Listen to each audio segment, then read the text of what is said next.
Burger s trhaným kuracím mäsom.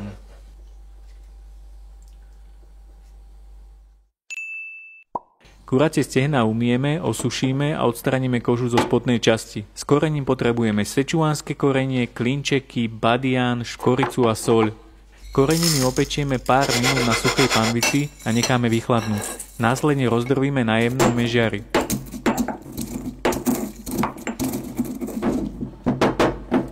Do rozdrveného korenia pridáme soľ, mletú škoricu a zmiešame.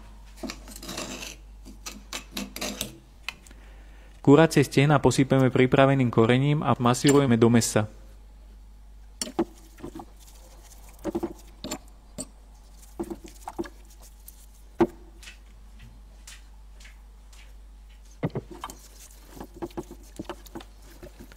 Mäso zakryjeme fóliou a necháme v chladničke pár hodín postať, poprípade celú noc. Korenie ešte raz masírujeme do mäsa, prikryjeme a dáme piec do rozohriatej rúry na 130 stupňov po dobu 3 hodiny. Mäso sa bude piec vo vlastnej šťave. Na kari majonézu potrebujeme majonézu, korenie, ananás, kari korenie, cesnak a soľ. 200 g majonézy, 1 strúčik cesnaku, 1 čajovú lyžicu kari korenia, 1 polievkovú lyžicu ananásu, soľ a korenie zmixujeme a odložíme do chladničky.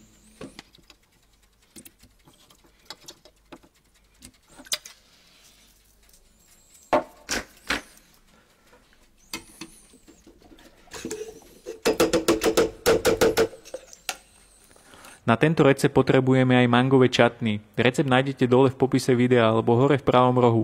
Poprípade použijete kupované. Upečené kuracie stehná preložíme na mriežku a zapečieme v rúre na 220 stupňov asi 10 až 15 minút. Šťavu odložíme.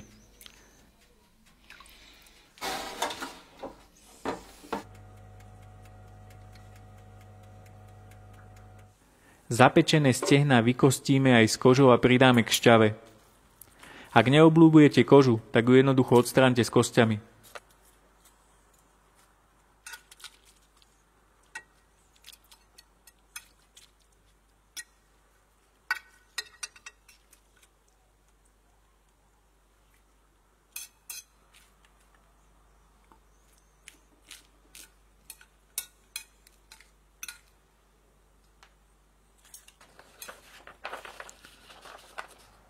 Vykostené kuracie stehná potrháme 2 vidličkami vo vlastnej šťave.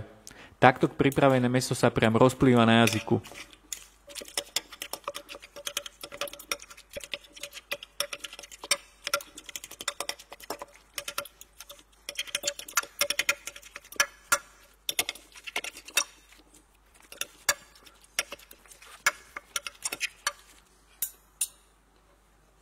Burger žemle prekrojíme a na sucho opečieme. Na spodnú časť dáme kari majonézu, pokračujeme šalátom, bohato trhaným mäsom a mangovým čatným. Táto kombinácia je priam skvelá, priatelia. Odporúčam vám vyskúšať. Ďakujeme za sledovanie, ak ešte neodoberáte náš kanál, tak smelo do toho, aby ste neprepasli ďalší recept.